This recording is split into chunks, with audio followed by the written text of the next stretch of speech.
Inclinamos el rostro, hermanos, y oramos. Querido Padre que estás en el cielo, te damos gracias por este encuentro que nos das para que estudiemos la palabra de Dios. Gracias, Señor, por esta ocasión en que permites que hermanos de diferentes partes nos reunamos y nos gocemos aprendiendo más del libro de Daniel, particularmente la última parte, esto es capítulo 5. Señor, guíanos, ayuda a nuestras mentes para que entendamos más tu revelación y tu voluntad para nuestros días. Pedimos todo ello y lo agradecemos en el nombre de Jesús. Amén. Amén. Amén. Amén. Amén. Bien, mis hermanos, recordemos que, como dijimos, vamos a ver mayormente la segunda parte. En la última ocasión vimos gran parte del libro de Daniel, ¿no? El capítulo 5, ¿no? Y llegamos hasta cuando estaban por entrar a Babilonia. No obstante, quiero comentar que en lo que vamos a ver ahora, también, hermanos, les comento que vamos a ver material adicional relacionado, especialmente con la leyenda. Esa leyenda que fue enviada a Belsasar y a todos los comensales es muy profunda. Yo me adelanto en agregar, tiene que ver con el juicio investigador. Si lo estudiamos a fondo, esto es una doctrina muy criticada, negada por el mundo evangélico. Ellos afirman que es un invento adventista y demás, en fin, que no vamos a repetir. Y nosotros necesitamos saber las bases de por qué Dios tiene que juzgar y dar una sentencia, cómo Él lo hace. Y la experiencia de Belsasar lo ilustra. Por eso es que vamos a ver si nos da el tiempo para ilustrar mejor este concepto de que se nos dan elementos, luego se nos piden cuentas y luego viene la sentencia.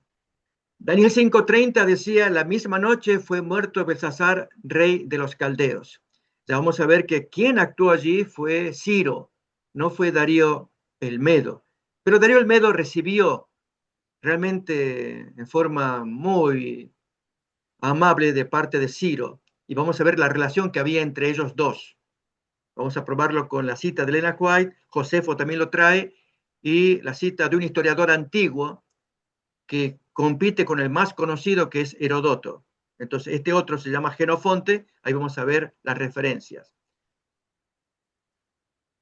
En Herodoto, en el libro Historias, él lo escribió en el año 425, poco antes de morir, escribió 9 libros sobre historia, se llama así. Narra la toma de Babilonia por Ciro, en estas porciones que se llaman numeradas 189 a 91, ahí aparece la historia, ¿no? Pero leemos primeramente lo que escribió Elena White. En Profetas y Reyes, ella dice, Babilonia fue sitiada por Ciro, sobrino de Darío el Medo y general de los ejércitos combinados de los medos y persas. También vamos a averiguar cuándo se combinaron ambos. Y otra vez se le llama Ciro el Grande, realmente lo merece. Además está citado en Isaías, que vamos a leer el texto y comentar también, ¿no? Y luego aparece como figura tipológica en Apocalipsis 16. También vamos a mirar eso. Un gran personaje realmente. Un personaje que particularmente yo aprecio por la forma en cómo él se condujo con los enemigos, ¿no? Con varios de ellos, y era buen conquistador, pero no un destructor en sí, sino avanzaba, conquistaba y unía a sus fuerzas. Entonces, sobrino de Darío el Medo y general de los ejércitos combinados de los medos y persas, pero dentro de la fortaleza al parecer inexpugnable, con sus macizas murallas y sus puertas de bronce, protegida por el río Éufrates y abastecida con abundantes provisiones, el voluptuoso monarca Belsasar se sentía seguro y dedicaba su tiempo a la alegría y las orgías. En su orgullo y arrogancia, con temerario sentimiento de seguridad, el texto bíblico dice, Belsasar hizo un gran banquete a 1000 de sus príncipes y en presencia de los 1000 bebía vino, cuando en las afueras se estaba produciendo lo que vimos en la imagen. El ejército de Ciro deslizándose en el río Éufrates que habían modificado, el curso del río lo habían modificado. Entonces, invito a mis hermanos a que leamos de Heródoto la toma de Babilonia, porque se va a ver reflejado en Isaías capítulo 44, ¿no?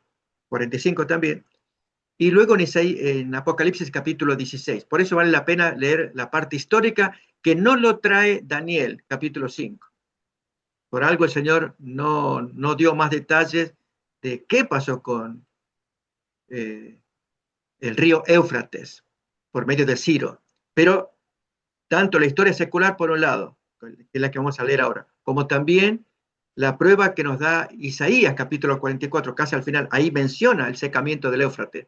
Y lo mismo Apocalipsis, capítulo 16, también se menciona el secamiento del Éufrates. Así que leamos, pues, así lo refrescamos y lo guardamos en la memoria. Ahí vemos a todo el ejército de Ciro deslizándose y el comentario que hace Heródoto. Cuando Ciro, en su marcha contra Babilonia, este es el paso anterior, intentaba atravesar el río Gindes, que es navegable.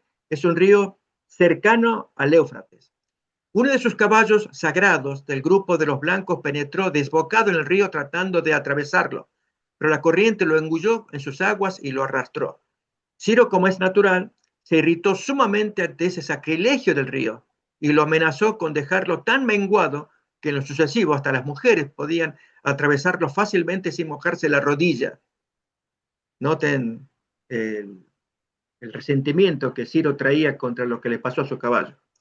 Tras esa amenaza, interrumpió la expedición contra Babilonia, dividió su ejército en dos cuerpos y así dividido en cada una de las márgenes del Gindes hizo extender en línea recta unas maromas, unas sogas largas, y trató el sendero de 180 canales orientados en todas direcciones. Luego hizo formar el ejército y dio orden de cavar. Y dada la enorme multitud de trabajadores, la obra pudo realizarse, si bien pasaron todo el verano trabajando en aquella zona. Esto significaba paciencia de Dios hacia Babilonia. Se le daba tiempo de que mejoren, porque fue interrumpida la marcha a Babilonia por este traspié en el río Gindes, pero luego se retoma el viaje a Babilonia. Después de castigar al río Gindes, dividiéndolo en 360 canales, Ciro, cuando despuntaba la primavera siguiente, es decir, la siguiente estación, encaminóse por fin contra Babilonia.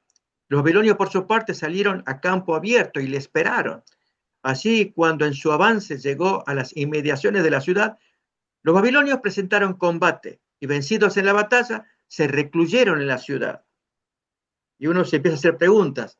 Si ya tuvieron un primer enfrentamiento y vencidos los babilonios, van a la ciudad, ¿qué pasó con su rey? El rey tiene que saber estas cosas.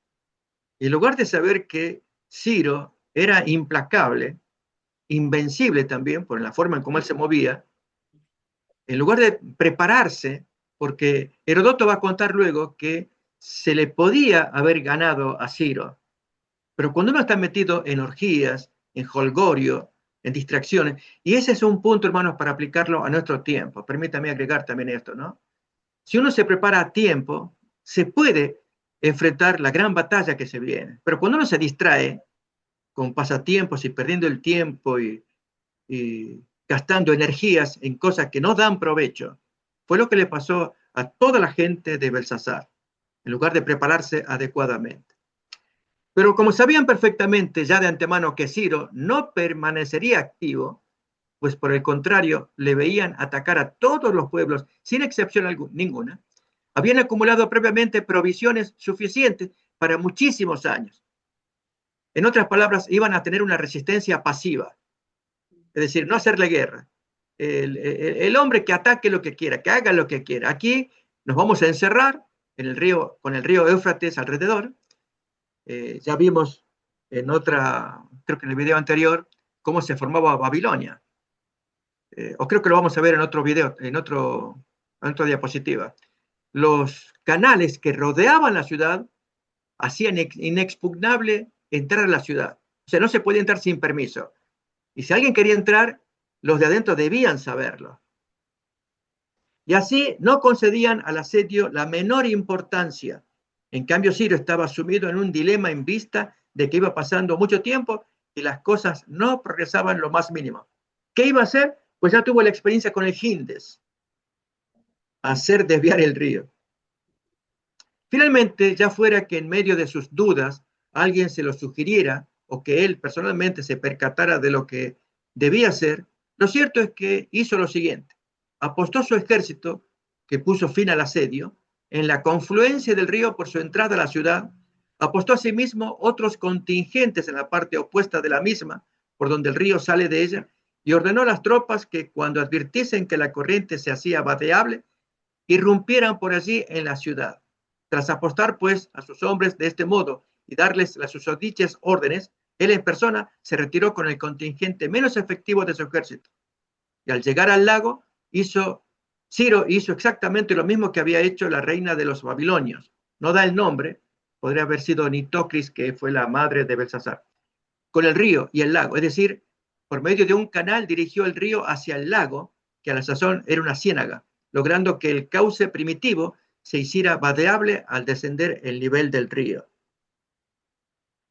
Cuando este fenómeno tuvo lugar, los persas que habían sido apostados a tal efecto penetraron en Babilonia por el cauce del río Éufrates, que había bajado de nivel hasta llegarle a un hombre como medio muslo, más o menos. Ahora bien, si los babilonios hubieran sabido de antemano lo que Ciro pretendía hacer, o se hubieran percatado de ello, hubiesen dejado entrar a los persas en la ciudad y hubieran podido causarles una terrible mortandad, pues con cerrar todas las poternas, que son puertas menores, de la rampa para querer entrar a la ciudad, que llevan al río, y subirse ellos a los contramuros levantados a lo largo de las márgenes del mismo, los hubieran cogido, agarrado como un buitrón. Es un instrumento de pesca en forma de cono.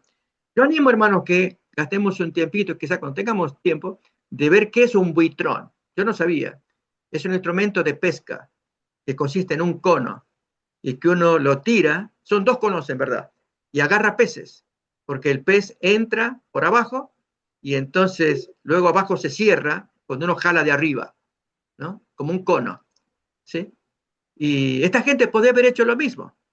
Desde arriba, mientras van entrando por abajo los persas, podrían haberlos agarrado de esa manera, desde arriba, y ganarles. Por eso el autor de la historia cuenta ese detalle, ¿no?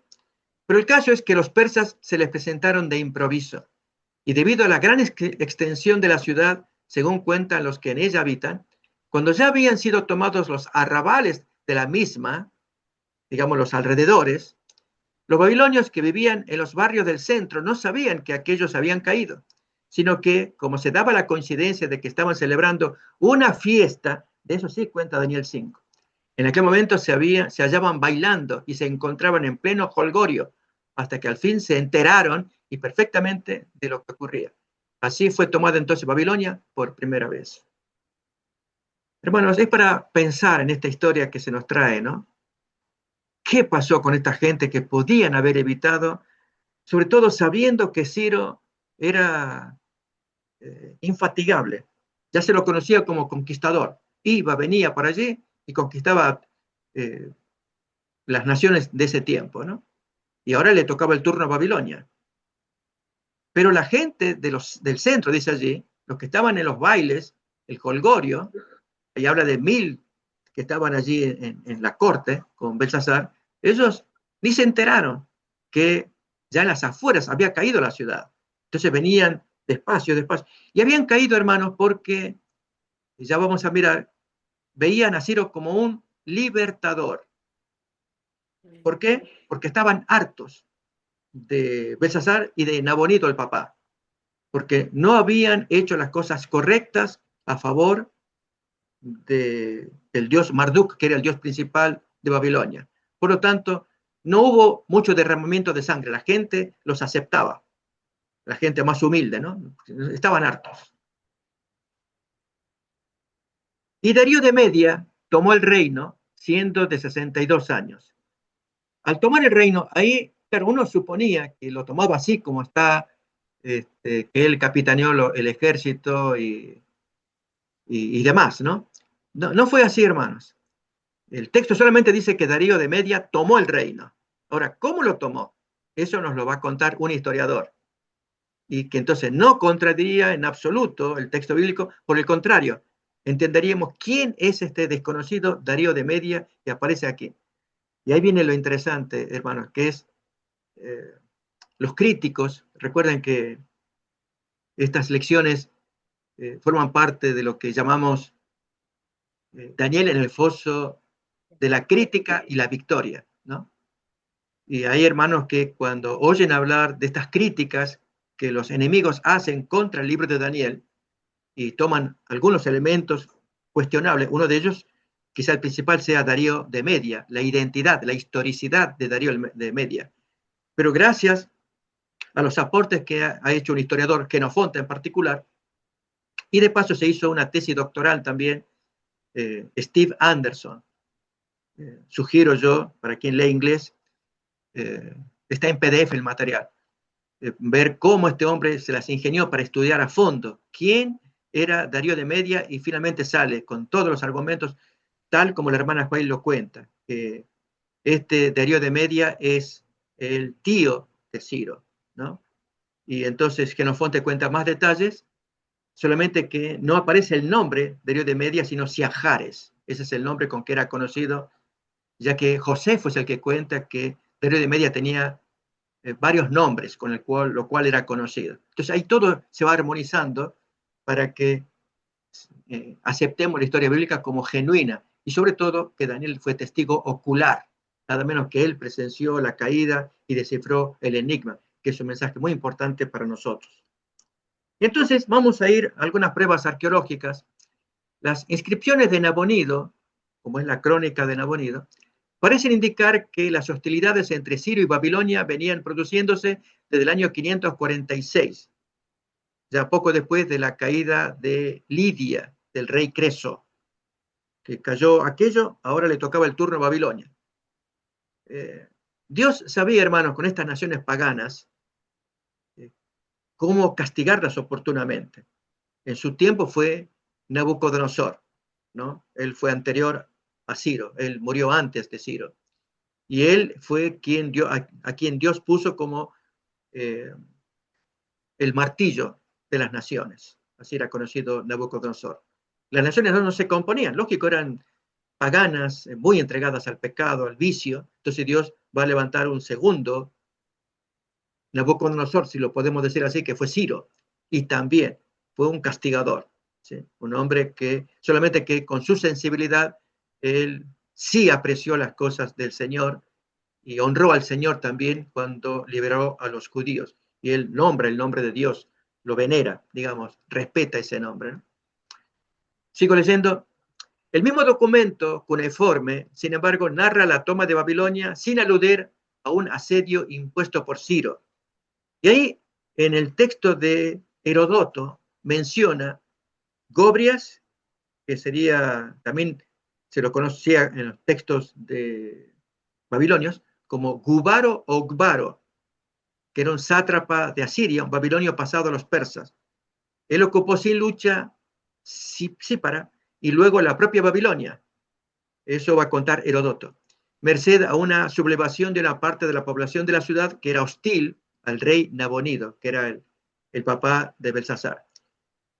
Si bien Herodoto cuenta del tal Gobrias, que no se descarta que fue un general que trabajó, no obstante, Genofonte es el que va a contar que Ciro era el jefe de todo, y ahí es donde aparecen, hermanos, estos nombres de Gobrias, en ambos casos, en Herodoto y Genofonte. Pero Darío, uno dice, ¿será este el Gobrias? Es la pregunta que nos hacemos mucho, ¿no? Que en todo caso, Darío era el general de Ciro, subalterno de Ciro. El tal Gobrias, por ejemplo, llamado Gubaro o Gbaro, es lo mismo, es el subalterno de Ciro. Pero la hermana Juárez dice que era tío y que Ciro era el general, que era el que... Entonces, la pregunta sigue en pie, ¿quién es Darío el Medo? ¿No? Eso es lo que queremos ver con los textos que vamos a ir mirando. Aquí pues tenemos al rey Ciro el Grande, el rey de Persia, que nace por el año 600 y muere por el 530, unos 9 años después de la caída de Babilonia. Él va a pelear contra los masagetas, que eran gobernados por una reina, pero ahí no tuvo éxito en esa toma y cayó. Y entonces va a gobernar su hijo Cambises II, se llama, porque Cambises primero fue el papá de Ciro, entonces Cambises II, y él va a morir unos 8 años más tarde, en el 522, después de haber tomado a Egipto. Hay toda una historia con Cambises II, porque cuando muere toma el reino supuestamente el hermano de él, que se llama Esmerdis, pero Cambises lo había matado. Entonces, ¿quién era este Esmerdis? Y ya después se descubre que era un mago de la corte, que tomó el nombre de Esmerdis sabiendo que Esmerdis no estaba más ya, y entonces ahí duró unos 7, 8 meses de gobierno, y lo mata Darío I el persa, Darío el Grande, Gistape se llama, que es el que aparece en Ageo, Darío I, ¿no? Así que todo lo que tiene que ver con historia, que de paso, hermanos, yo sé que a algunos quizás les puede resultar aburrido, pero cuando miremos a la hermana Guay que cita a Esmerdis, ahí sí se nos va a volver el interés, porque ella lo va a citar en el libro, cuando se comenta el libro de Esdras, en un capítulo de Profetas y Reyes, ahí lo va a comentar. Así que solamente comento esto que está acá, y a la vez que invito, hermanos, a leer el texto, invito a que vayamos a Isaías, capítulo 44, versículo 24, en adelante, cómo Dios se presenta contra todos los agoreros y la gente que predice el futuro. Dios lo sabe todo, al punto que entonces va a sacar a Ciro, que le va a dar nombre antes de que él naciera. El texto de Isaías data aproximadamente del año 701, 700 antes de Cristo.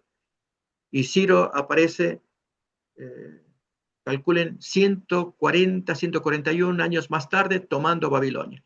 Leemos pues entonces cómo se expresa el Señor con respecto a Ciro. Isaías 44, versículo 24. Así dice Jehová, tu Redentor, que te formó desde el vientre. Yo, Jehová, que lo hago todo, que extiendo solo los cielos, que extiendo la tierra por mí mismo, que deshago las señales de los adivinos y enloquezco a los agoreros, que hago volver atrás a los sabios y desvanezco su sabiduría. Yo, el que despierta la palabra de su siervo y cumple el consejo de sus mensajeros, que dice a Jerusalén, serás habitada, y a las ciudades de Judá reconstruidas serán, y sus ruinas reedificaré, pensando en Ciro. Por eso dice, leemos todavía el versículo 26 para completar. Yo, el que despierta la palabra de su siervo, que es Ciro, dándole un mensaje de esperanza a Jerusalén. Serás habitada, a las ciudades reconstruidas serán. Yo tus ruinas las voy a reedificar, ¿por medio de quién? Y ahora sí, entonces, versículo 27. Que dice a las profundidades, secaos, y tus ríos yo haré secar. Que dice de Ciro, es mi pastor, y cumplirá todo lo que yo quiero. Al decir a Jerusalén, serás edificada, y al templo serás fundado. Entonces, ya entrando en el capítulo 45, así dice Jehová a su ungido, a Ciro, al cual tomé yo por su mano derecha, para sujetar naciones delante de él y desatar lomos de reyes, para abrir delante de él puertas, y las puertas no se cerrarán. Yo iré delante de ti y enderezaré los lugares torcidos, quebrantaré puertas de bronce, cerrojos de hierro, haré pedazos. Noten cómo Dios describe a un hombre que 160 años más tarde va a aparecer con ese espíritu indómito. Él iba a conquistar Babilonia y le fue mal con el río Gindes, ahí perdió su caballo, pero era tenaz, perseverante, y ya Dios lo vio. Este va a ser lo que yo quiero que haga, ¿no? Aprovechando el carácter que él se traía, ¿no? Como lo describe aquí en el versículo 2. Quebrantaré puertas de bronce, cerrojo de hierro, haré pedazos delante de él. O sea, él va a ir, soy yo el que voy a estar abriendo, ¿no? Y te daré los tesoros escondidos y los secretos muy guardados para que sepas que yo soy Jehová, el Dios de Israel, que te pongo nombre. Noten ese detalle. Y siguiente versículo, por amor de mi siervo Jacob y de Israel mi escogido, te llamé por tu nombre, Ciro. Te puse sobrenombre, aunque tú no me conociste. Saben, hermanos, que cuando Ciro ya entra en el gobierno, primero entró Darío el Medo. Puede ser 1 año, 2 años, no se sabe cuánto. Ya era un hombre grande, 62 años, pero ya luego se va a hablar de Ciro.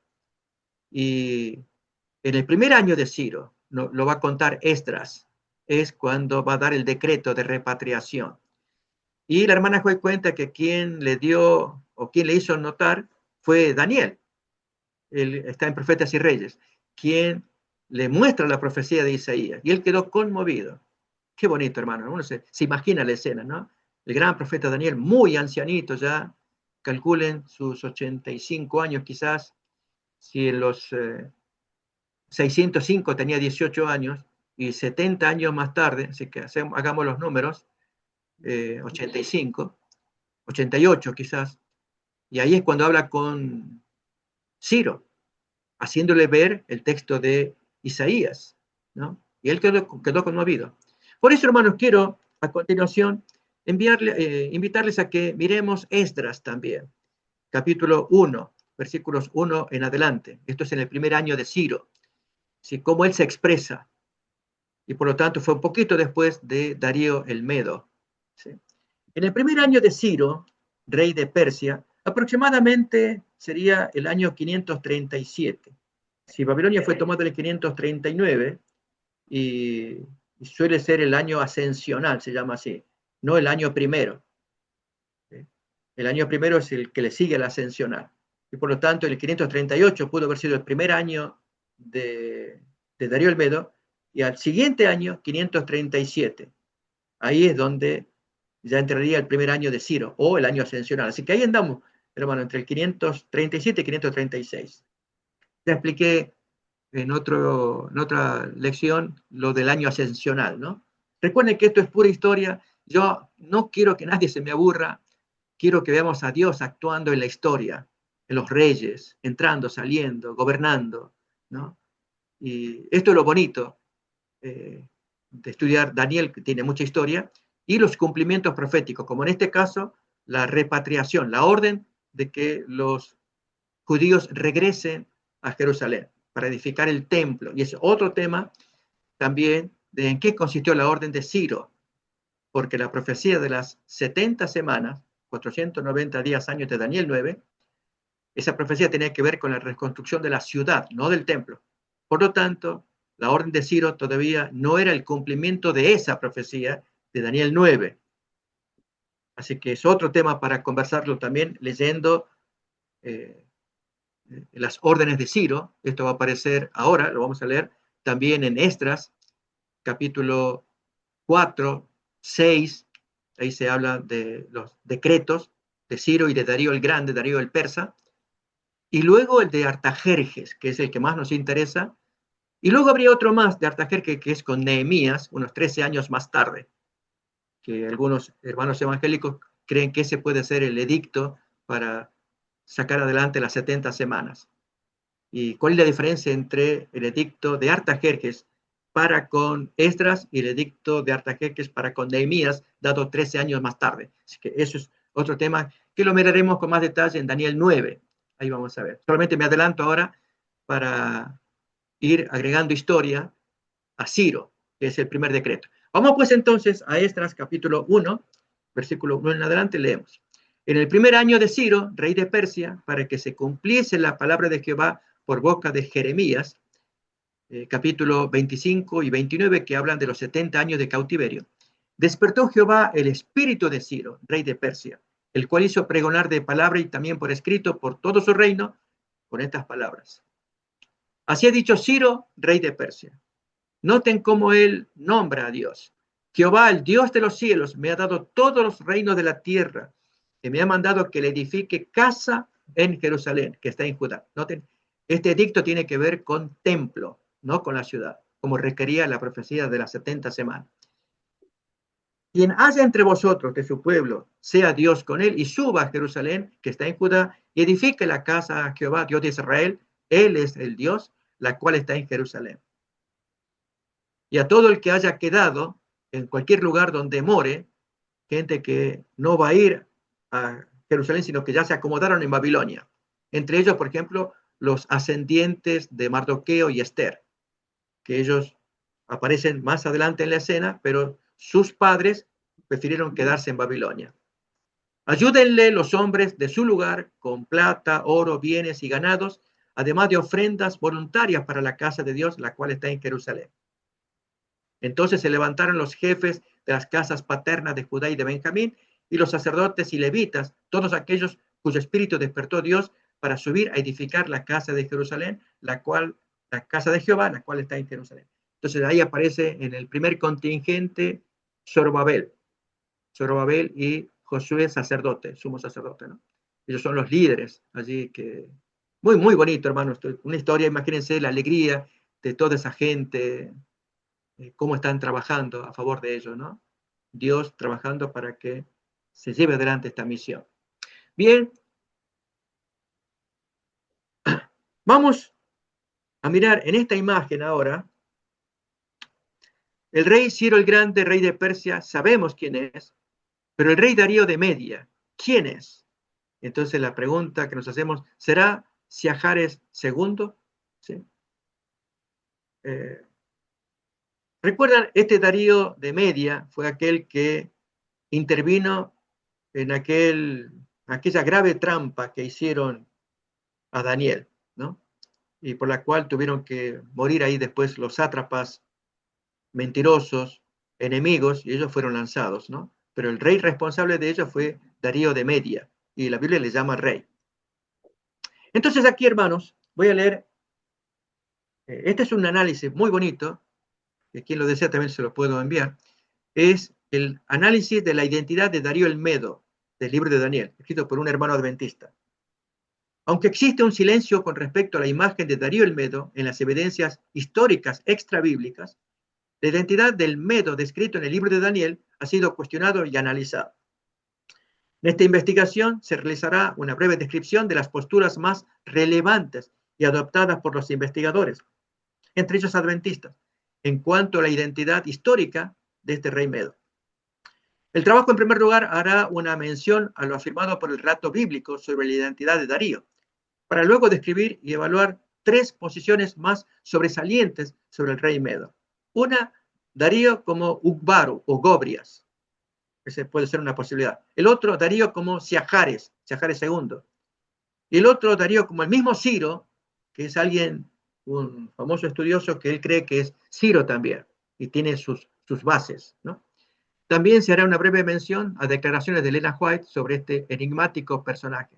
Por último, en la conclusión se adoptará una de las posturas de acuerdo a su coherencia histórica y bíblica. Un buen trabajo, insisto, que hizo este hermano Varela, 38 páginas, está bonito, ¿no? Más esa tesis doctoral que dije yo de Steven Anderson, que trata también de Darío y Siajares II. Miren acá, Darío como Siajares, que es lo que más nos interesa, por lo que dice este historiador. Pero déjenme mirar acá y cómo vamos a darle gracias a Dios de que es cierto, aparece de forma enigmática Darío el Medo, pero la historia secular prueba quién es. Otros historiadores y teólogos han visto a Darío el Medo como Siajares II. Recuerden que este autor va analizando diferentes posturas. Yo solamente traigo esta, que es la que más interesa. El comentario bíblico adventista favorece esta posición. De paso, ahí trae la referencia del trabajo que este hombre hizo. Ahí trae la referencia para que uno pueda buscar. Entre los primeros intérpretes de esta posición se encuentran Josefo y Jerónimo también. San Jerónimo de la Iglesia Católica, él, cuando comenta a Daniel, ahí hace un comentario. Claro, en ese tiempo él tenía acceso a historias.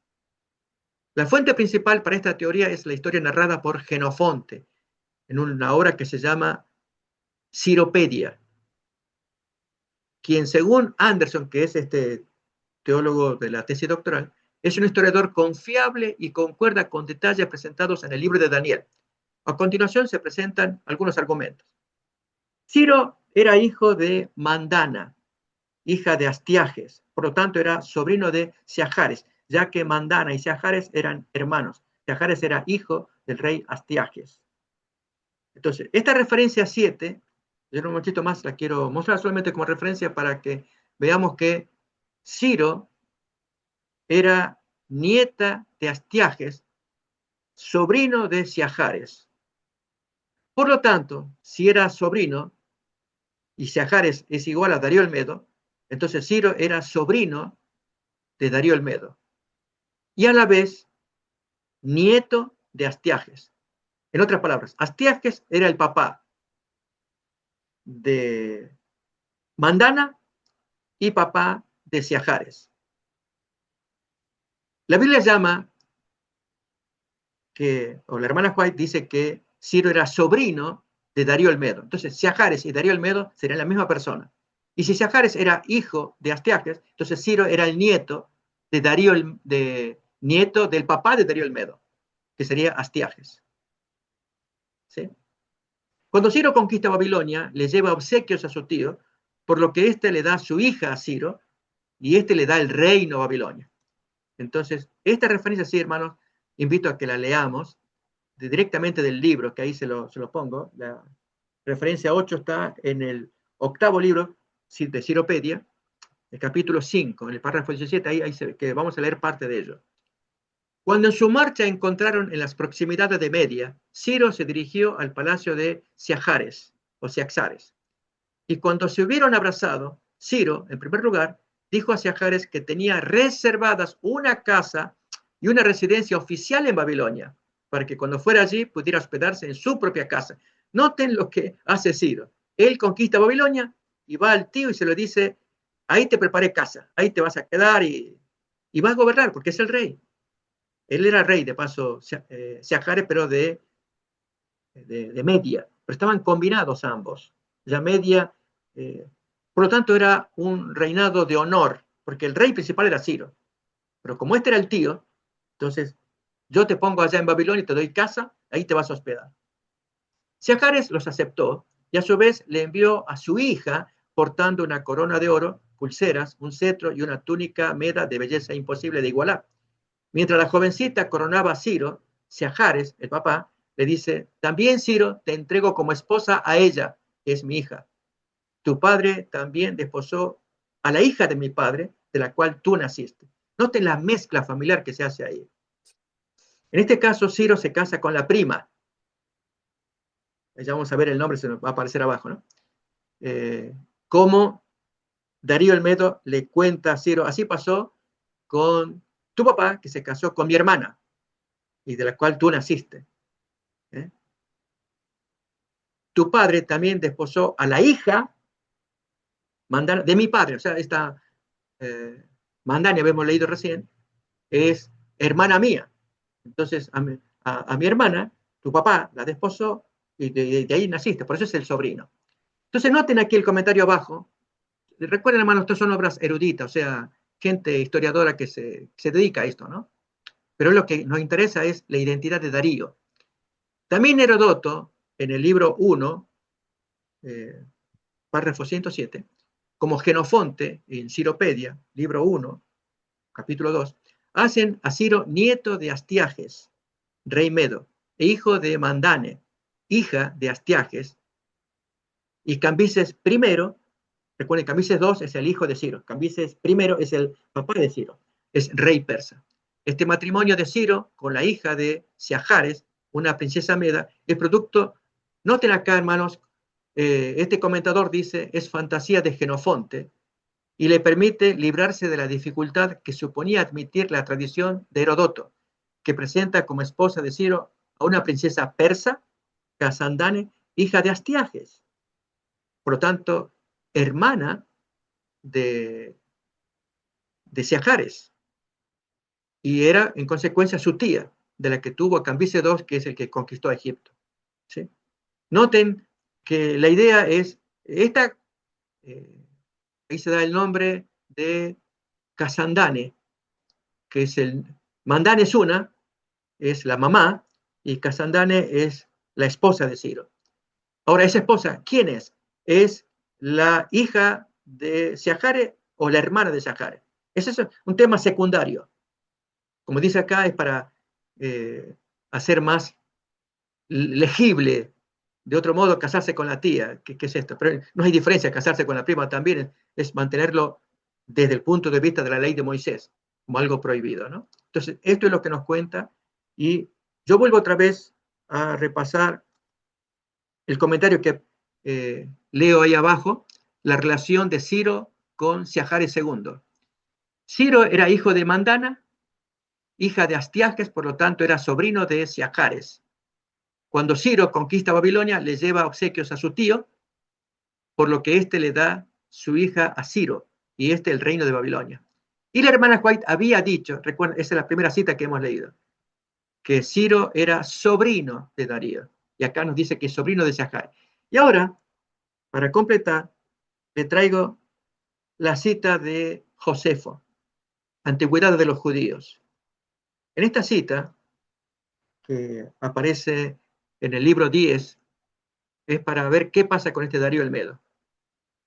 Josefo dijo así: poco después el ejército capitaneado por Ciro, rey de los persas, lo capturó a él, a Belsasar, y a la ciudad, pues Belsasar era rey cuando Babilonia cayó cautiva, después de haber gobernado durante 17 años.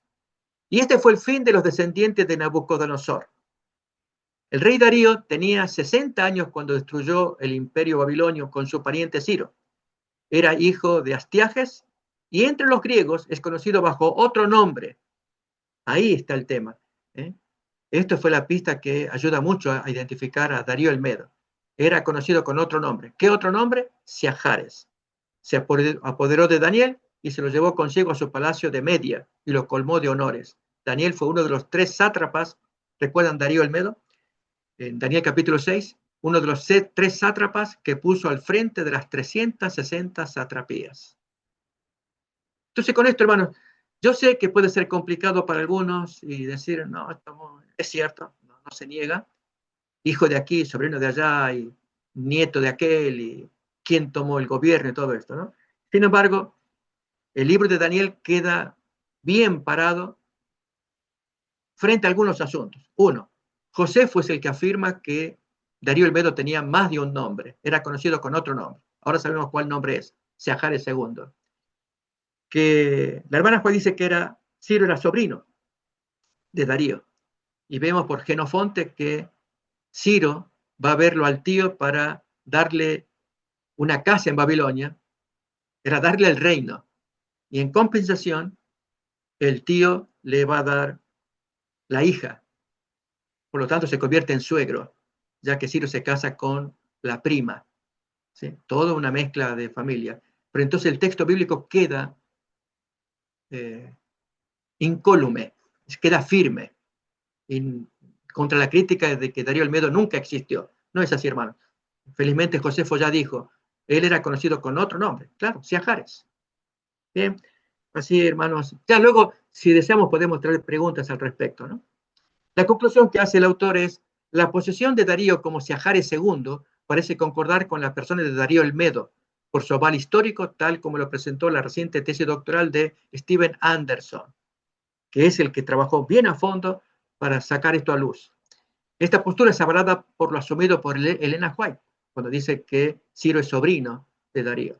Si bien depende de la palabra de Genofonte, parece razonable para Elena White y el comentario bíblico adventista que Siahares II es el rey Darío el Medo, hijo de Asuero, en verdad hijo de Astiages. Ahí viene otra crítica que dice, no, si es Asuero, Asuero ya lo conocemos, fue el rey esposo de Esther. Hijo de Asuero, ¿quién es este Asuero? El esposo de Esther fue persa y este Asuero es Medo, pero lo conocemos con el nombre de Astiages. Y ya se ve que en ese tiempo era conocido entre los griegos, dice así, con otro nombre. Así que este Asuero, nombre persa, entre los griegos era conocido como Astiages.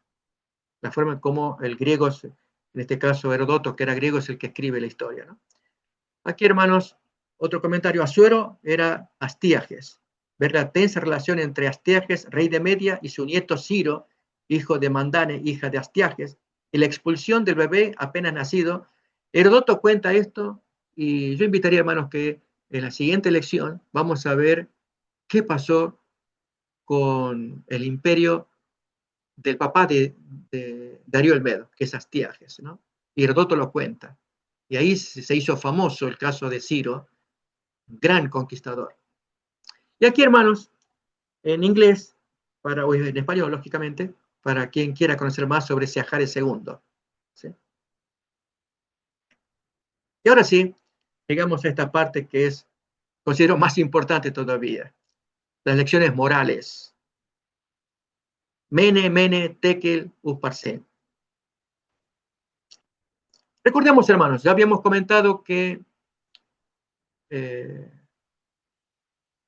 Dios usó monedas.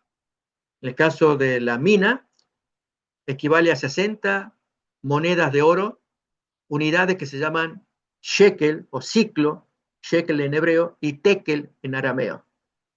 Entonces 60 equivalen a una sola.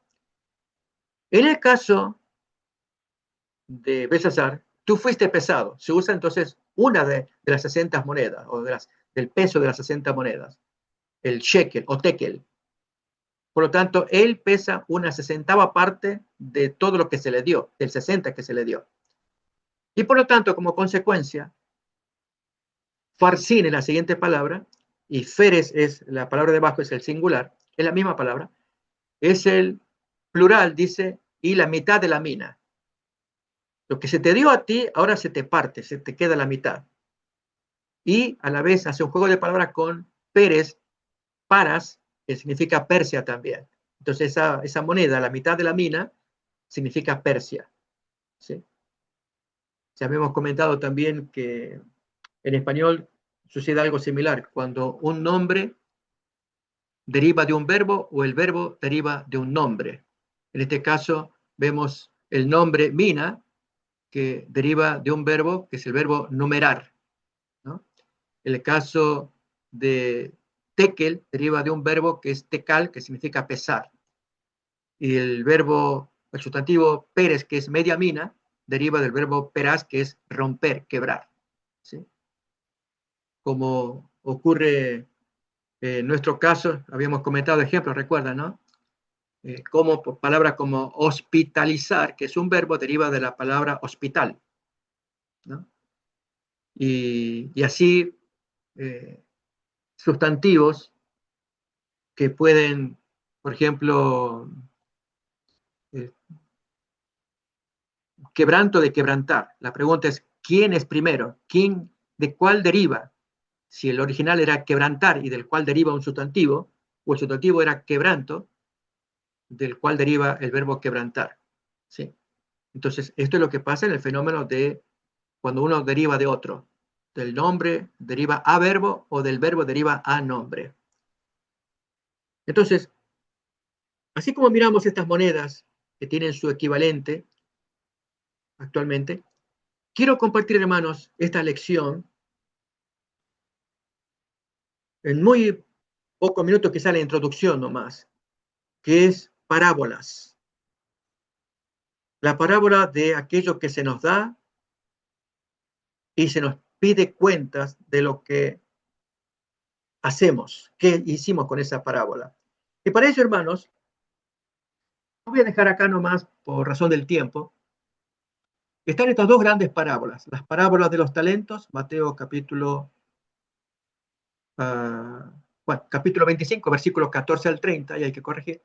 Y la parábola de las minas, Mateo 19, versículos 11 al 27. En el caso de las minas, se torna muy interesante porque ahí introduce algo Jesús, ya del versículo 11, que dice, como él se encaminaba a Jerusalén, la gente creyó que se acercaba el reino, que iba a tomar el reino. Entonces Jesús aclara con la parábola que un noble fue a buscar el reino y mientras él iba dejó a cargo las minas a sus criados.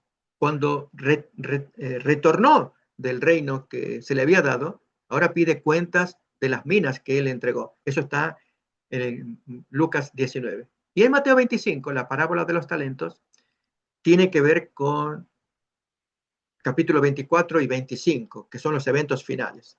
No solamente que da las señales, capítulo 24, sino que en el capítulo 25 presenta tres parábolas. El reino de los cielos será semejante a, y menciona la parábola de las vírgenes, ¿sí? ¿Cómo va a ser la iglesia en sus días finales ante el advenimiento del Señor? La parábola de los talentos, es la segunda parábola del capítulo 25, cómo tiene que responder el pueblo de Dios en los días finales a lo que se nos dio por el juicio investigador. Esa es la parte que es la más importante. Y el capítulo final, la porción final del capítulo 25 es el juicio a las naciones, la parábola de las ovejas y los cabritos, ¿sí? Que ahí se le da a cada uno según se haya comportado con su prójimo. Tuve hambre, me diste de comer, y entonces recibe el premio. Por lo tanto, estas dos parábolas valen la pena ser estudiadas, hermanos, porque hay detalles que vale la pena tomar en cuenta. ¿Por qué? Porque así vamos a entender mejor la experiencia de Belsasar, por qué Dios usó monedas para juzgarlo y cómo hoy nosotros estamos en la misma condición, solamente que se nos dice con tiempo por medio de estas parábolas. Y una tercera más, que también vamos a mirar, que es la parábola del mayordomo infiel, despilfarrador, de Lucas 16. También se va a mirar eso, ¿no? Y es que el hombre sabía que lo iban a despedir y él tenía que actuar pronto antes que lo despidan. Recuerda la parábola de Lucas 16. Dame cuenta de tu mayordomía porque no podrás más ser mayordomo. Entonces, todas estas parábolas y enseñanzas son para nuestros días, hermanos. Y de allí es que cobra valor, vigencia, la experiencia de Belsasar, el mensaje que se vio en la pared, para que aquel creyente que a tiempo mira este juicio investigador, entonces ahí su vida tiene que ser ordenada, tiene que haber un vuelco, tiene que haber un revivamiento, pensando en que nos van a revisar, ¿eh? Como cuando Dios anda con su pesada cámara filmando, así cuenta Salmo 14:2, que Él anda viendo a todos los hijos de los hombres y busca ver si hay algún avisado, dice, o entendido, que busque a Dios. Jehová miró desde los cielos sobre los hijos de los hombres para ver si había algún entendido que busque a Dios. Ese es nuestro caso, hermanos. Él anda mirando desde los cielos. Yo dije con la cámara filmadora. Cuando ya empiece el juicio de los vivos, la hermana Juan nos dice cuándo empezaría, comienza el proceso de sellamiento ya y de discriminación, de descarte y aceptación. Y este es un concepto muy solemne. Por eso, hermanos, ahora es cuanto antes nos preparamos, estudiamos, nos consagramos, humillamos nuestros corazones, cambiamos actitudes, comportamientos, sostenemos promesas, en fin, que Dios esté morando en nuestro corazón. Tiene que haber un revivamiento. Es lo que Dios quiere que se produzca y que en el caso de Belsasar lo tuvo. Recuerdan cuando Daniel se le apareció, le dijo, y tú sabiendo todo esto, lo que le pasó a Nabucodonosor, el abuelo, tú sabías todo esto y no hiciste cambios. En otro caso, hermanos, sabiendo estas cosas, más las parábolas, ¿cómo no habremos de hacer cambios? ¿Sí?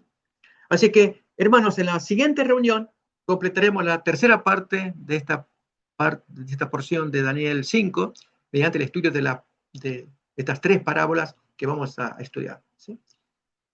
Así que, hermanos, gracias por su tiempo, su paciencia en escuchar. Y ahora sí, tomemos libertad para exponer lo que sintamos, dando nuestras opiniones sobre lo que hemos escuchado o algún asunto del libro de Daniel también.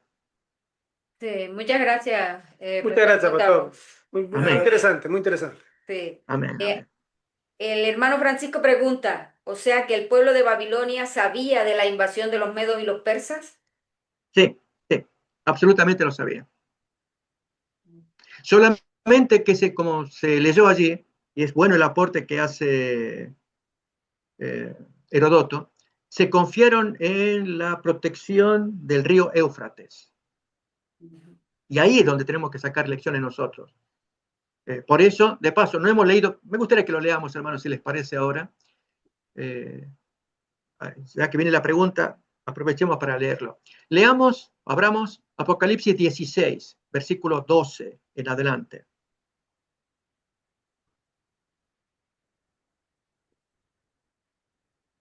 Al antitipo de Ciro, secando el río Éufrates. El sexto ángel derramó su copa sobre el gran río Éufrates, y el agua de este se secó para que estuviese preparado el camino a los reyes del oriente. Ciro venía más del oriente, históricamente hablando, ¿no?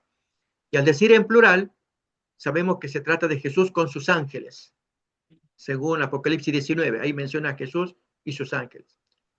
Entonces, luego de ello, versículo 13, y vi salir de la boca del dragón y de la boca de la bestia y de la boca del falso profeta 3 espíritus inmundos a manera de ranas, pues son espíritus de demonios que hacen señales y van a los reyes de la tierra en todo el mundo para reunirlos a la batalla de aquel gran día del Dios Todopoderoso, batalla cuyo nombre sabemos, en el versículo 16, se llama Armagedón. Los reunió en el lugar que en hebreo se llama Armagedón. Y acá uno diría, estaban preparados todos ellos. No es lo mismo que en Babilonia. No, hermanos, es lo mismo. Cuando uno está metido en el pecado, lucha contra Dios, hace lo que siente, es porque está guiado por Satanás. Miren el versículo anterior, 15. Esto sí significa estar preparado. Y es lo que no hizo Belsasar. Se confió por su jolgorio, su música, su danza. He aquí yo vengo como ladrón. Bienaventurado el que vela y guarda sus ropas para que no ande desnudo y vean su vergüenza. Esta es la preparación para recibir al Ciro antitípico, teniendo la ropa limpia. Pero como a esta gente no le importa, y ahora entonces vamos al versículo anterior, 14, son espíritus de demonios que hacen señales y van a los reyes de la tierra en todo el mundo. Satanás quiere que sigan sucios, y esa es la forma de pelear contra el Señor. Por eso digo, si alguien dice, en esta batalla espiritual, sí que están preparados para pelear contra el Señor. Hermanos, están preparados. Primero, Satanás sí está preparado, pero es haciendo distraer a la gente, igual que los babilonios, en sus músicas, colgorios, sus orgías, en sus pecados, sabiendo que se viene. Y eso de saber que se viene, hermanos, buena pregunta que hace Francisco, es la obligación nuestra de hacer saber a Babilonia que Cristo viene. Entonces, al hacerlo saber mediante la predicación, entonces la gente va a reaccionar. Por eso, enhorabuena que aparezcan videos, predicadores, mensajes, en fin, que vayan creando conciencia, no sensacionalismo. Tenemos que cuidarnos con eso, porque la gente, por ahí creemos, no, voy a echarle aceite al fuego para que la gente se despierte. No, tenemos que ser honestos y hablar con propiedad. La gente es inteligente también para que reaccione. Entonces, esos mensajes hacen que la gente despierte, mientras que Satanás odia y él quiere que sigan durmiendo en sus pecados. Eso es prepararse contra los reyes del Oriente, rechazar a Cristo.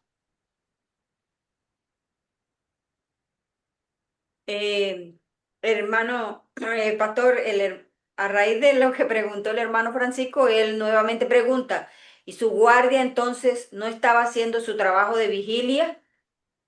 No, recordemos que la gente que estaba, hay dos poblaciones en Babilonia, de lo que hemos leído, ¿no? Una que estaba en los arrabales, en las afueras, fue donde Ciro entró.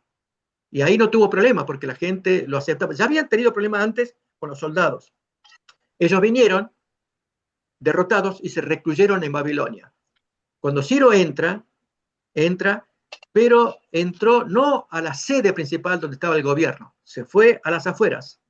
Y ahí entonces vio cómo la gente lo recibía. Bien, él no venía para destruir, quería conquistar. Y ahí se ve el apoyo de los babilonios. Cuando entra ya propiamente a la corte, ahí vio los bailes, e incluso en la ciudad también. Ahí se dieron cuenta, hemos leído también, que la ciudad ya había caído. No se habían dado cuenta, porque estaban perdidos en ese día de fiesta, como bien lo señala Heródoto, ¿no? Así que coincide exactamente con el texto bíblico como lo estamos leyendo. Entonces la lección para nosotros es esa, es que, tal como enseñó Jesús en Mateo 24, el siervo está atento. En cambio, si se pone a comer y beber con los borrachos, o sea, se distrae, anda en otra onda, y el Señor viene, lo pondrá con los pecadores, porque no hizo su parte de advertir, de estarse preparado. En Babilonia, si hubieran estado preparados, incluso Herodoto cuenta del buitrón que aprendimos ahí, ¿no? Si estaban preparados, entonces podían cazar al enemigo desde arriba y ahí lanzarles lanzas, lo que fuera, para matar a gente que estaba entrando por abajo. Pero no, estaban seguros, en medio de la fiesta, de que el río los iba a proteger. Esa fue su trampa. Así en los días finales, hermanos, Cristo viene, las naciones se secan, ¿no? No hay apoyo. Entonces Satanás quiere a toda costa reunir a los reyes, a todos. Pero es tremendo, hermanos, esos días, pero gracias que el pueblo de Dios tiene que predicar el mensaje, tal como lo entendemos, que esto hace que se seque, porque el mensaje va a secar a la gente, y aún así, por más que Satanás haga lo que haga, Dios va a triunfar por medio de la predicación de sus hijos. Es un Amén. concepto que tenemos que ir metiendo en la cabeza, hermanos, en lugar de ponernos en miedo. Viene la ley dominical, ¿qué hago yo? No, hermanos, es al revés. Que venga y entonces Dios saque a sus hijos que se vinieron preparando contra el ataque del enemigo. Esos hijos que van a vencer, pero como leíamos en 16:15, vigilen las ropas, tenganlas limpias. Yo quiero que estén bien limpios y así es como atacamos al enemigo y lo vencemos, con las ropas limpias.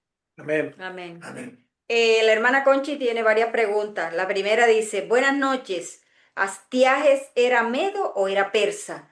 Porque si No, Ciro era persa, ¿por qué a Astiages se le llama el medo? muy buena pregunta.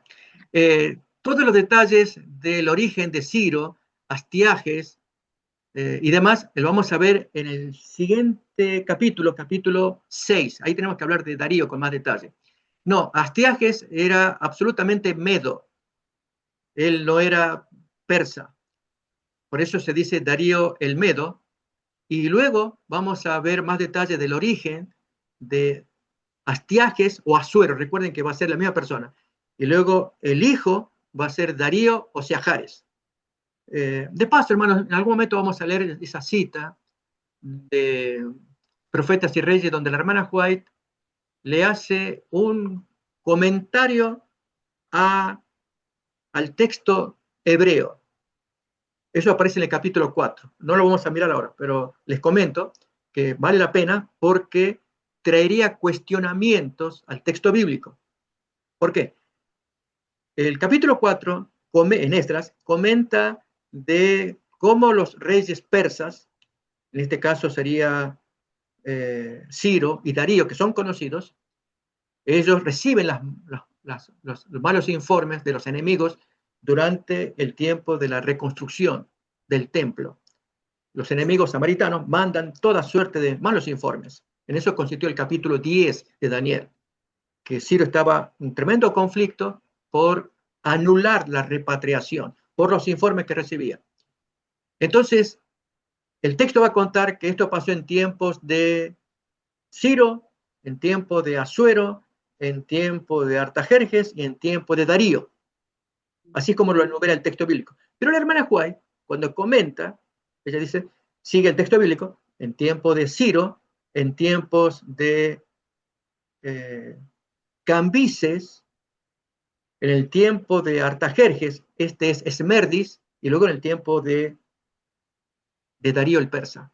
Entonces el punto es, aquí se están cambiando nombres, porque el texto dice Asuero y Artajerjes, pero la hermana White los hace equivalentes a Cambises y Esmerdis.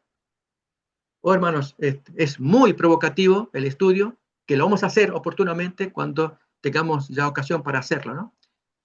Porque la hermana White, que creemos que es profetisa del Señor, yo, como todos estamos oyendo, no obstante, sigue otra manera que clarifica el texto bíblico, por lo cual muchos investigadores no adventistas también siguen la misma línea, y otros que no, siguen esta otra línea. Tal vez podemos leer, si alguien tiene el comentario bíblico en español, puede leer el comentario sobre Esdras capítulo 4, la nota adicional al capítulo 4. Ahí aparece una descripción bien bonita de las dos maneras de mirar esa lista de reyes. Insisto, según la Biblia, Esdras 4, Ciro, Asuero, Artajerjes, Darío el persa. La hermana White es Ciro, Cambises, Esmerdis, Darío el persa. ¿Y qué pasó acá con estos dos?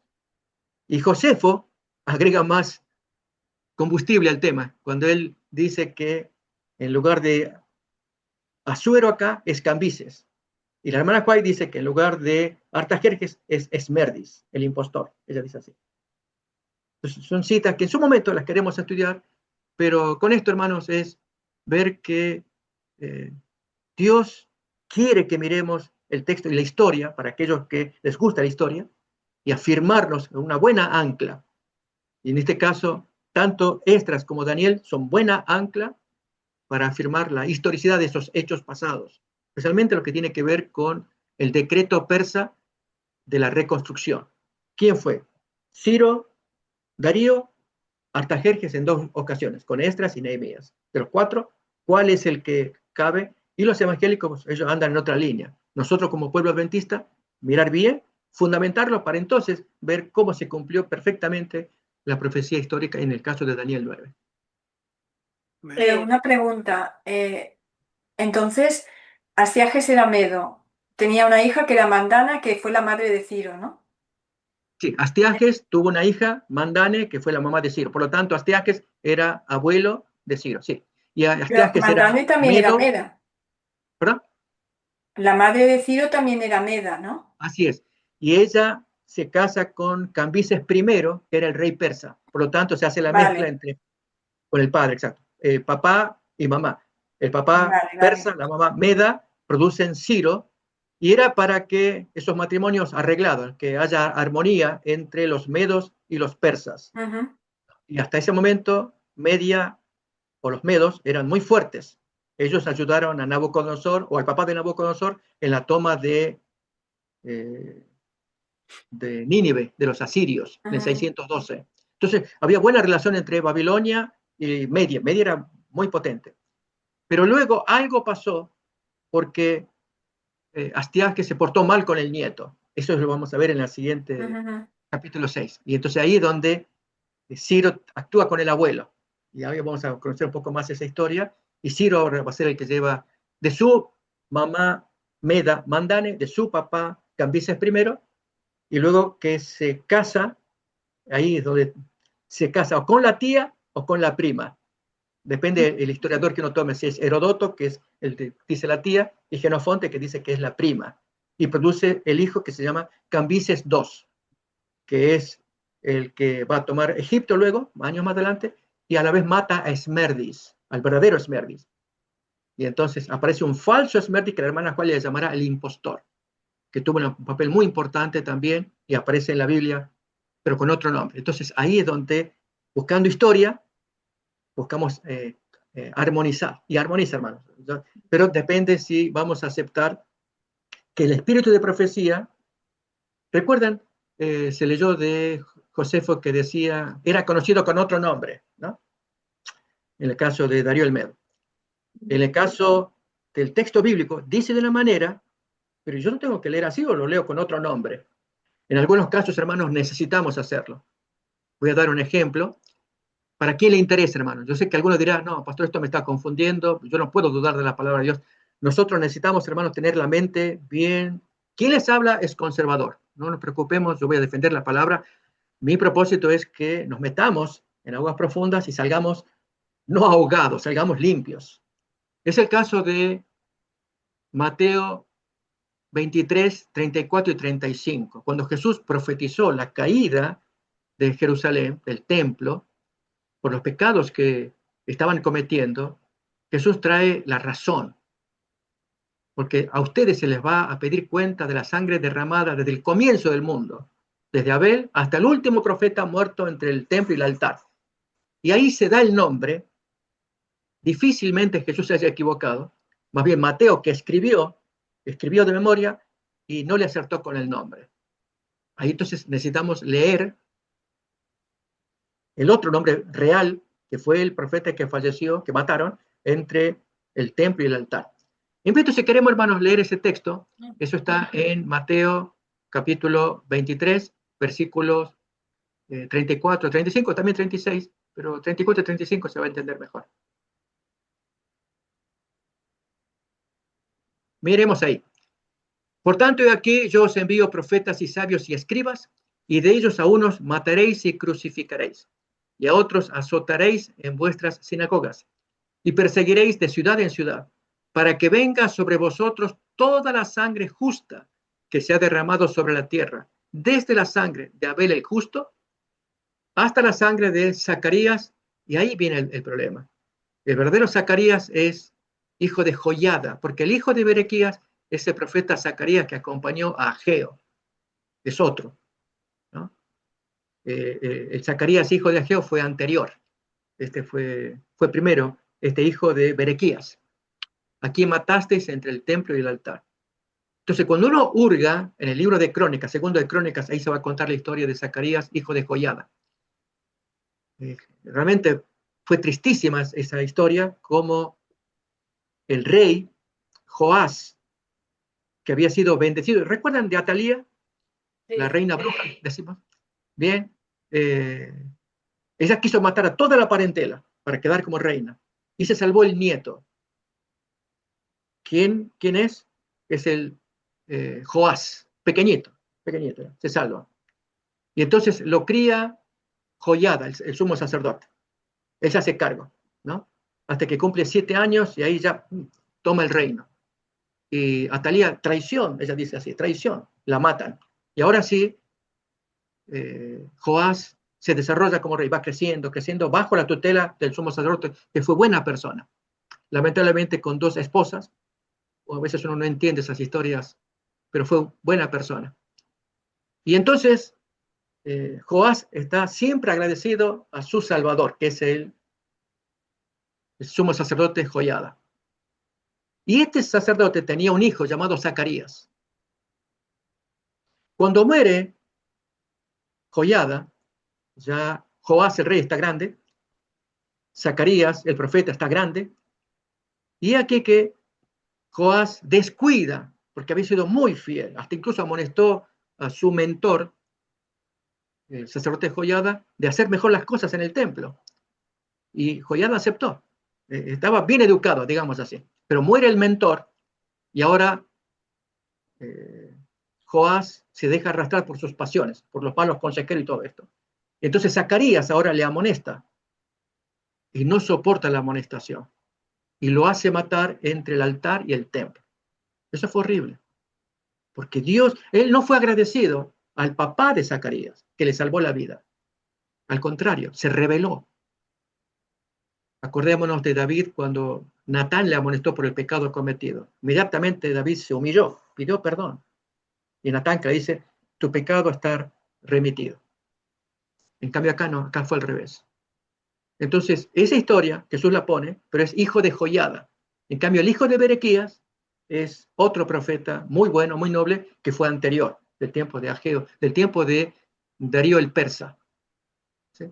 Entonces, con esto quiero contar, hermanos, que cuando vamos conociendo las historias bíblicas y aparece ese relato entre los datos que da Esdras 4 y cómo lo da la hermana White, y muchos historiadores coinciden con esto, no adventistas, que dicen, esto le da sentido.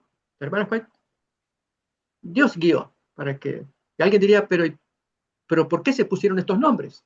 Dios sabrá por qué, yo no sé, pero así pasó con Mateo también, se puso el nombre Berequías y Dios no es variante, es un error de Mateo, no de Jesús. Jesús tiene buena memoria, obviamente. Así que son detalles, hermanos, para ir conociendo más de la palabra de Dios.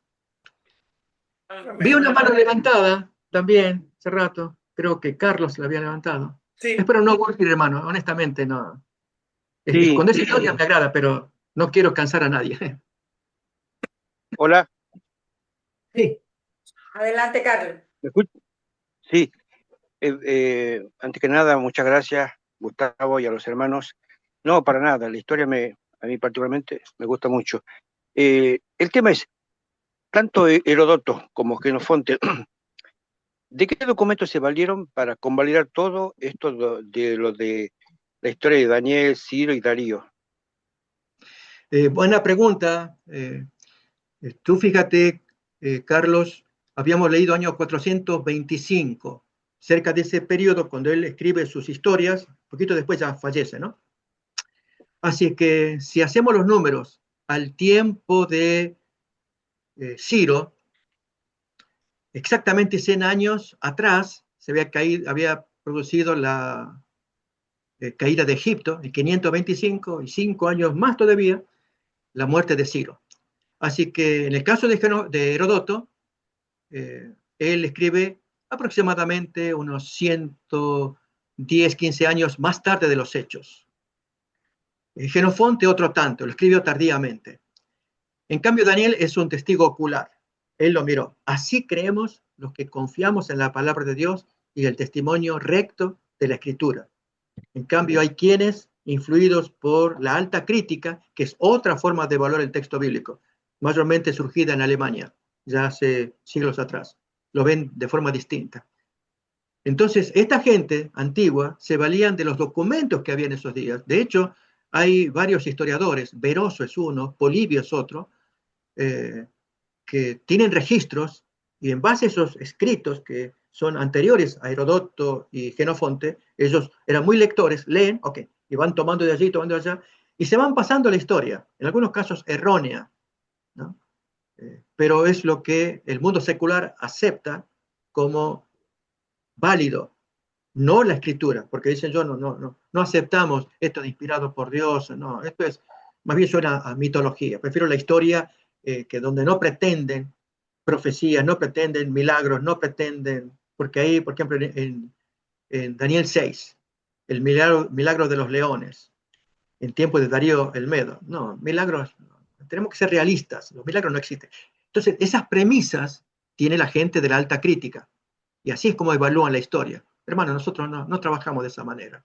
Así que creemos en la palabra de Dios, seguimos y tratamos de explicar todo lo que se puede explicar para esta gente que critica y quieren anular. Por eso, así como Daniel estuvo en el foso de los leones, el libro también sigue en el foso de la crítica, pero Dios saca luz a la victoria con buena información.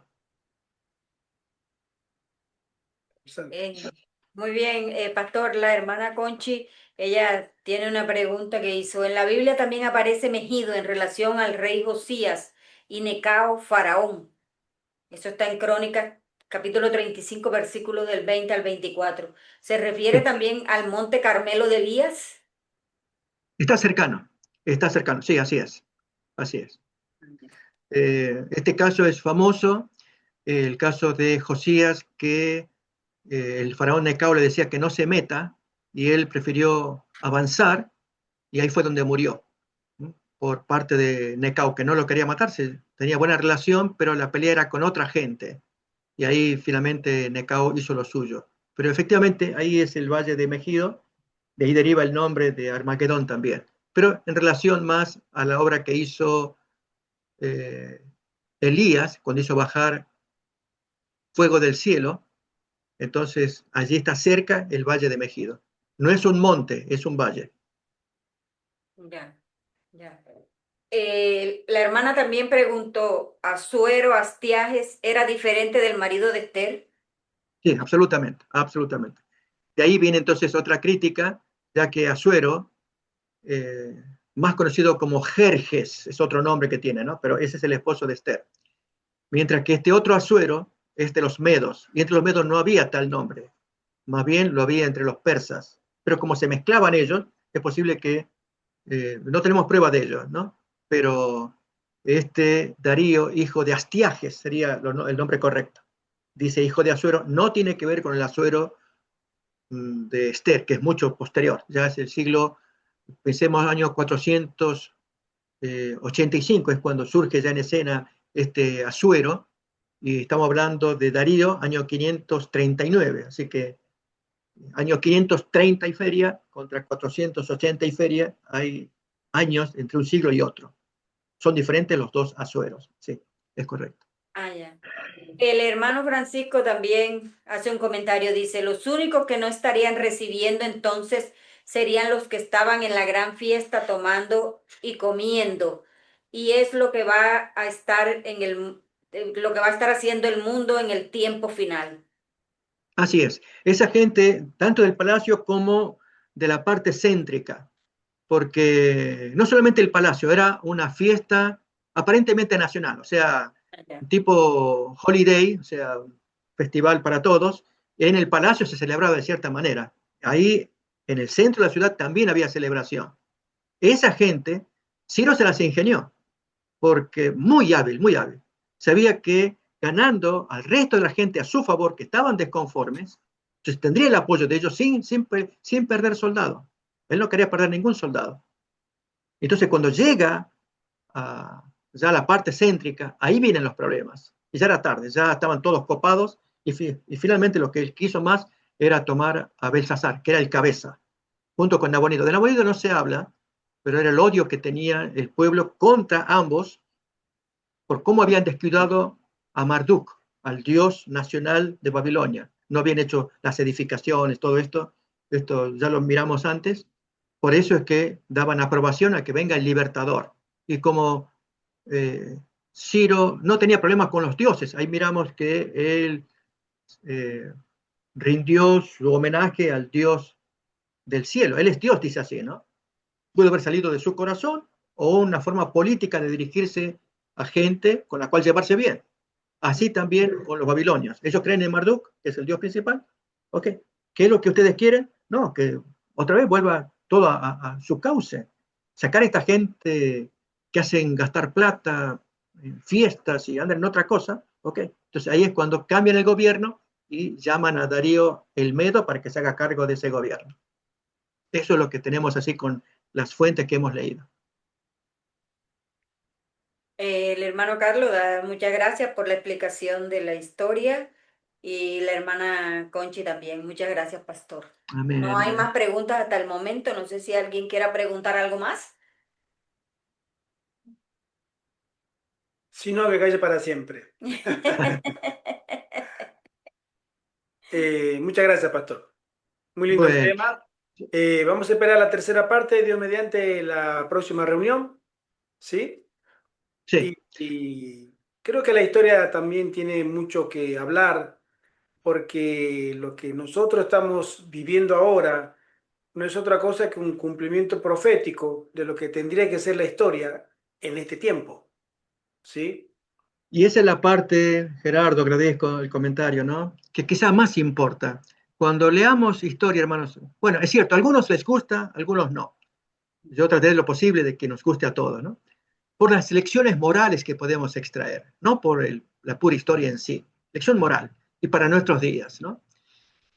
Ahí Herodoto saca su lección, que si hubieran estado preparados, como buitrón, como ese instrumento de pesca, los podrían haber cazado y haberse apoderado de ellos, si había intención de enfrentar y no de distraerse con las orgías y los bailes y la música y todo esto, ¿no? Hoy lo mismo, hermanos. Si nosotros vamos a seguir en el tren del mundo, lógicamente, así el enemigo nos va a tomar. Pero si vamos con un plan, como el Señor quiere, que vayamos preparados, especialmente con ese texto del Armagedón, ¿eh? Velad que vuestras ropas estén blancas, ¿sí? Que cuidemos las ropas. Ese es el carácter. Y entonces, al cuidarlo, ahí es donde uno le echa ganas en ese aspecto, y la forma de enfrentar esta guerra, ¿sí? Para que Jesús, que es el libertador, el Ciro espiritual, liberte a sus hijos cautivos en Babilonia y destruya a todos aquellos que andan en colgorio y sus pasatiempos satánicos. Entonces, es un mensaje para nuestros días también. Por eso vale la pena. Y ahora, en la siguiente reunión, vamos a hablar de las parábolas, que va a ser un poco distinto. No vamos a ir tanto a la historia, pero sí a las reflexiones bíblicas Claro. y actuales, de modo que saquemos lecciones para nuestros días. Sí, gracias, pastor. El pastor Esteban Bor, él dice que la historia explica la Biblia y la Biblia explica la historia. Siempre Así le he es, escuchado esa frase a él. Y así yo es, creo así es. que tiene razón porque todos los reinos que aparecen en el libro de Daniel, si uno va a un libro de historia, los consigue tal cual como sucedieron y en los años en que aparecen aquí en la Biblia. Así es, De así es. pronto uno que otro que no coincida porque tomaron mal el dato o lo que sea, pero está confirmado, sobre todo a la gente escéptica y atea. A mí hay gente que me dicen que no creen en la Biblia porque la Biblia fue escrita por hombres. Ah, y yo le digo, sí, pero son hombres inspirados por el Espíritu Santo. No eran hombres comunes y corrientes. Entonces comienzan a hablarme de los pastores modernos. Digo yo, tú no me puedes comparar un pastor moderno o un telepastor, mercader de la fe, digámoslo así, mejor dicho, con Pablo, ni con el profeta Elías. Eran gente llena del Espíritu Santo. Ellos no iban por un sueldo, porque eran gente totalmente consagradas a Dios y que Dios los escogió, los ungió Amén. para que escribieran. Y en el momento en que escribían, no eran ellos, era el mismísimo Espíritu Santo el que estaba escribiendo la Biblia. Y sin embargo, esas personas me dicen que no. Digo yo, el libro de Daniel fue escrito por un profeta y todo lo que él narra ahí, la historia lo confirma. Todos los reinos que allí se dieron y que se iban a dar hasta el final del tiempo, la historia los ha ido confirmando y y ya estamos en el último reino, le digo yo, pero bueno, la gente no quiere creer. Aquí la hermana Graciela Salazar dice, a mí me gustan, me imagino que las historias, me impactan cómo Dios quiere evitar mucha maldad. También Así hay un es. enfoque, creo que nosotros tenemos, tú dijiste hace un rato, pastor, que si los babilonios se hubieran preparado, no hubieran caído. Pero sin embargo ya había una sentencia, Así es, así es. ¿sí? Ya una sentencia de 140 y pico de años. ¿Sí? Dios que mira el fin desde el principio, Ujú. porque así como también la bestia después de 1260 días, años, tenía que caer y estaba en su máximo apogeo, ¿no? Digamos, al final de ese tiempo, estaba en su esplendor, como lo tuvo todos los años. Pero debido a que llegó el tiempo profético, tenía que cumplirse la palabra de Dios. Los intríngulis humanos son humanos, pero por sobre esa variable siempre está la autoridad de la palabra de Dios. Y al final del tiempo, como nosotros vemos, Estados Unidos, me gusta mirarlo de cerca por los movimientos que hace político, porque es una nación, obviamente, pero está literalmente comportándose como el mismísimo diablo en su política, ¿sí? Deja muchísimo que desear ese Estados Unidos de hace 100 años, 80 años, el sueño americano y todo lo demás. Hoy es un estado vandálico, ¿sí? Se está transformando en un estado tan pirata, tan guerrero, tan sangriento, tan ladrón, tan de todo, lo feo, que pueda tener a todos los países que él, Estados Unidos, acusa, todos los cargos, todos los cargos se le pueden aplicar a él, ¿no? Entonces, eso va a llegar un momento en que va a colmar la paciencia porque cuando comience a gestionar no solamente la parte política, militar, social, cultural, sino el aspecto religioso de su sociedad, ese va a ser el tiro de gracia que ellos mismos se darán. Porque la palabra de Eh, Dios así lo dice. Y uno dice, pero ¿por qué agrego, tiene que pasar? Pero yo pienso, digo, son los tiempos de Dios. A nosotros nos toca estar preparados. agrego esto, Gerardo, ¿no? Es muy oportuna la reflexión, muy real, por cierto. Y a la luz de Daniel 11, 40 al 45, entendiendo quién es ese rey del norte que hace tanto vandalismo como lo cuentan esos textos, y ver allí el perfecto cumplimiento moderno y especialmente la aplicación que merecerán ciertas expresiones allí, como esto de la tierra hermosa, que entró la tierra hermosa y muchos cayeron. Si esa tierra hermosa es el Israel carnal o es el pueblo de Dios de los últimos días, ¿no? Y especialmente la última parte que intentó atacar al monte santo y glorioso, el monte Sión de Jerusalén, que si es el monte Sión de la antigua Jerusalén, la carnal, o es el monte Sión donde se reúnen los 144.000 de Apocalipsis 14.1. Entonces, esa es la discusión que hay, si, qué enfoque se le va a dar a los versículos 40 al 45. Pero en cuanto al vandalismo que tiene el rey del norte, según esos versículos, es impresionante y como hoy lo estamos verificando. Quizás lo que más importaría es el tema del monte santo y glorioso, el último reducto al cual quiere, tal como ocurrió con Apocalipsis 16, el último reducto es el Armagedón, donde están reunidos espiritualmente, ¿no?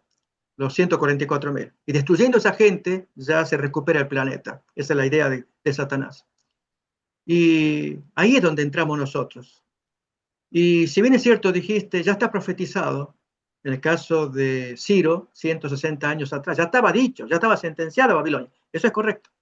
Pero hay otro asunto también más relevante para nosotros. Ya está sentenciada la Odisea. Y ya Dios lo dijo, yo te voy a vomitar. Quieras o no, te voy a vomitar, ¿no? Pero te aconsejo que hagas esto. Entonces, hermanos, la lección para nosotros es que ya está profetizado. No es una cosa extraña que les va a acontecer a los adventistas, al pueblo de Dios. Pero lo podemos evitar. El asunto es cuando ahí nosotros o sea, ciertos miembros, no todos, porque no se da nombre. En el caso de Ciro sí se da el nombre, ya estaba profetizado. Y Babilonia también se da el nombre que iba a caer. Eso aparece en texto de Jeremías, ¿no? Interesante, en el caso de Jeremías, capítulo 51, capítulo 52 también, ya se habla de Babilonia, y Jeremías murió antes de que cayera Babilonia, y él ya profetizó que caería Babilonia, ¿no?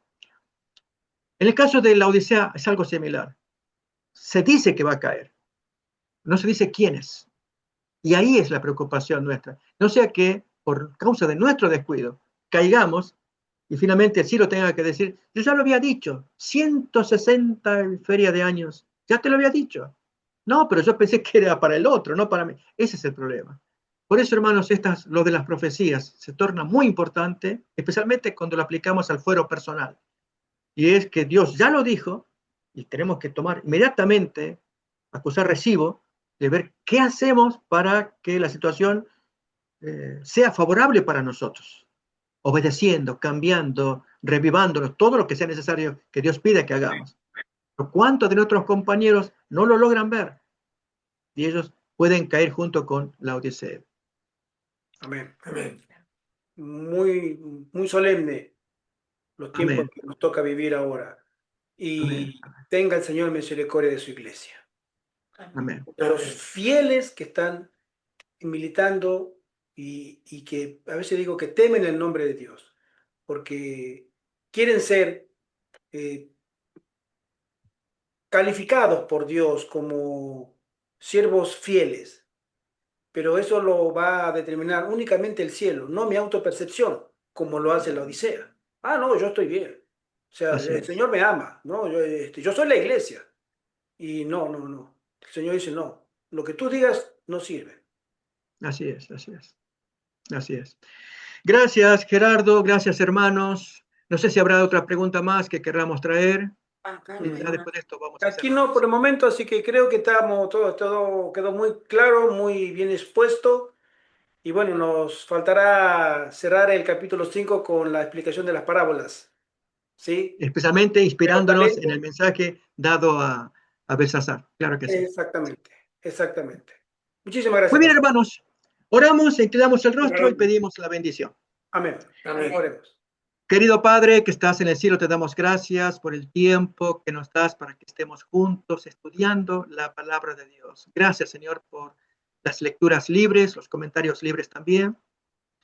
Y buscamos, oh Dios, recibir la influencia del Espíritu Santo para que avives nuestros corazones. Como dice el texto, para que despierte el Espíritu. Dios así lo hizo con Ciro, lo hizo con aquella generación.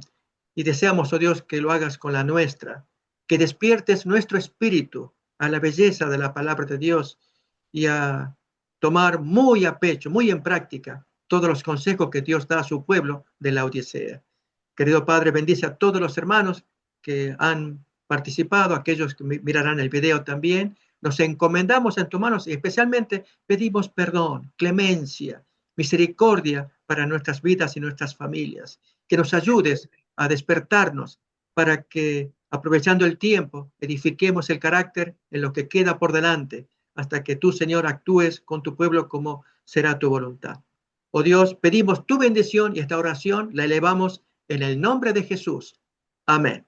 Amén. Muchísimas gracias. Gracias, mis hermanos. A todos los presentes. Gracias, pastor. Feliz semana para Feliz todos. semana, Bendiciones. gracias a todos. Fuerte abrazo en Cristo. Muchas gracias. Y que Amén. el Señor bendiga a su iglesia. Amén.